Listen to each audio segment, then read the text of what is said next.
All right, YouTube, how you doing? Welcome back to the channel. It is January 3rd, Tuesday. We got 3 games on the NBA slate. We're going to jump into each and every game. I'll give you my lean. I'll give you what I'm thinking. If you want my final plays, what I'm actually going to be rolling with tonight, that will be in the pinned comment, updated throughout the day. Last night we go 1 and 2. We had the over in the Knicks and Suns game. The Suns just did not come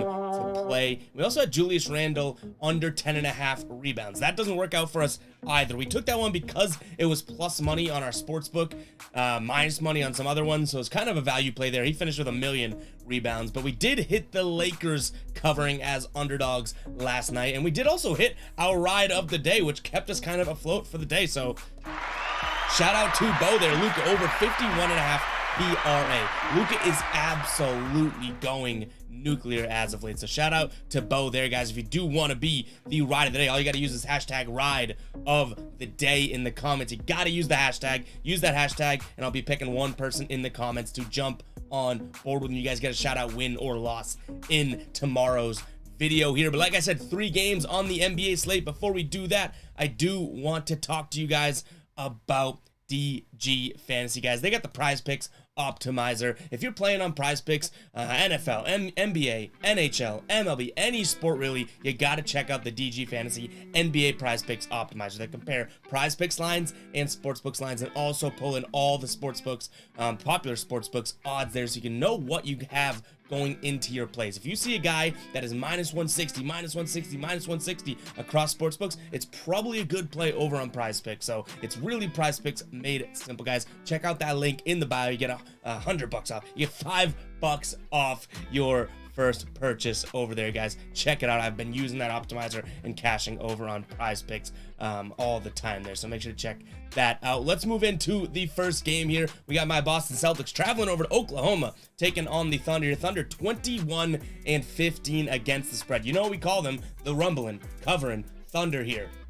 We have the Celtics 20 and 16 and 1 against the spread. So 2 good against the spread teams playing here tonight. OKC is 9-point dogs at home. Total is 233.5. These 2 teams played mid-November. The Celtics won 126 to 122, and it was a 12-point spread. That was the only time they played this season. Celtics obviously did not cover their in their last 10 games. OKC 6-4 against the spread. They're 5-3 in the last 8 at home against the spread. And the Celtics have not been that great on the road. 0-2-1 in their last 3 against the spread on the road here. OKC's coming off of 2 straight losses to Charlotte and Philly. Philly, I'll give them credit for. Charlotte, they could win that game. Boston coming off of 2 straight non-covers. LA and Denver, they haven't been playing that well. I do think Boston bounces back for the win tonight, but you're gonna have to twist my arm to get me to lay 9 points here. Now, I don't think that I don't think that I'm gonna have a play on this game, to be completely honest, but I do see this one coming through as a potential under here. I know these 2 teams are, what we'd probably consider over teams, but I think that the Celtics team doesn't really play that well on the road, and I don't know how well they're gonna carry their weight. Now, they might pull OKC. They're good enough to pull OKC down to their level, but the Celtics have gone under in 10 of their last 12 games on the road here. And OKC, though they're an over team, they're actually in, I think it's 65% of their last 13 or 15 games that have been going under. So I like the under in this one here. These are just 2 obvious over teams that, actually looking at the numbers, they could be trending towards under. So a little bit of a contrarian pick there, but I do like the under. In terms of a spread, I don't really love much there. All right, moving on. The Bucks were 23 and 13 straight up, hosting the Wizards here. Wizards 17 and 21. These 2 teams played just a couple nights ago, New Year's Day. We were on the right side of this one. Washington came in as 2.5 underdogs, and they won the game. A lot of guys didn't play for Milwaukee though, but yeah, 118 to 195 here. Milwaukee, they look great at times, and all of a sudden they seem to slip at times. They're 1-5 in their last 6 games against the spread, whereas Washington 5-0 in their last 5 games against the spread. And the competition has been there. Phoenix, Philly, Milwaukee, Orlando, when Orlando was playing really good basketball, right? Sacramento, they're playing decent basketball here. Again, they are 8-point underdogs here. We look at the injury report. You always want to look at the injury report here because when they have a big number after the team they just beat, you know someone's going to be on it. Bradley Beal on the injury report tonight.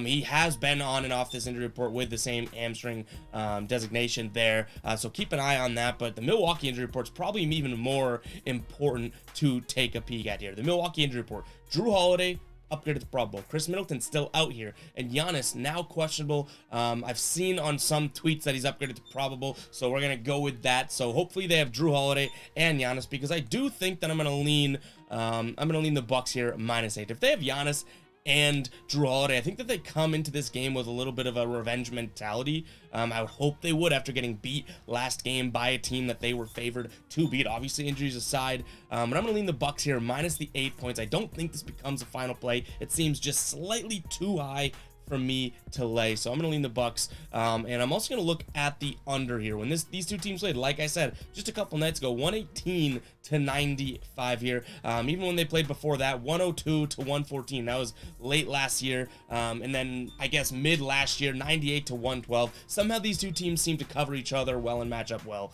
Under's hitting 6 of the last 9 games for Washington here, and then in 4 of their last 5 games when playing each other, the under is hit. So I'm gonna lean Milwaukee and the under. Guys, before we get into the last game, I do want to talk to you guys about MyBookie. If you are looking for a new sportsbooks, consider heading over to MyBookie. I'm always preaching having multiple sportsbooks so you can get the best odds out there. MyBookie is another way to do so. Super easy sportsbook to use, so make sure to check out MyBookie. Use that promo code GBS for a % back on your deposit.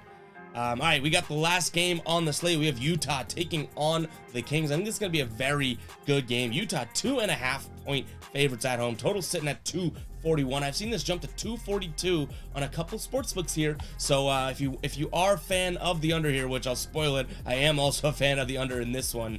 I do think that this could be an opportunity to wait a little bit and see how high that total gets and get your prime number there. But Sacramento not playing well. 0-5 against the spread in their last 5 games. Utah also not playing that well. 1-4 straight up in their last 5 games here. Sacramento has had a tough schedule. Memphis, Utah, Denver, Philly in the last 10 games there. Utah, Miami, Sacramento, Golden State, San Antonio, they didn't even beat. I don't really trust this Utah team right now in terms of injuries. Colin Sexton still out for Utah. Sacramento has all their guys. I think I'm going to lean towards Sacramento here, the underdogs on the road against Utah. I just feel like this team is a team that can cover on the road. We call them the covering Kings. They played a week ago or so. They won 126 to 125. They didn't cover. They were actually favorites in that game. They didn't pull it out, but I do trust Sacramento on the road this season, just because they're have the ability to compete with anyone. 10-7 or 10-8 in their last 17 or 18 games on the road here against the spread. So we're leaning Sacramento. In terms of a total, like I said, I do like the under in this one as well. But that is going to wrap it up for today's video. Hope you guys do enjoy. Make sure to hit that subscribe button, hit that like button. We'll catch you guys in tomorrow's video. Peace out.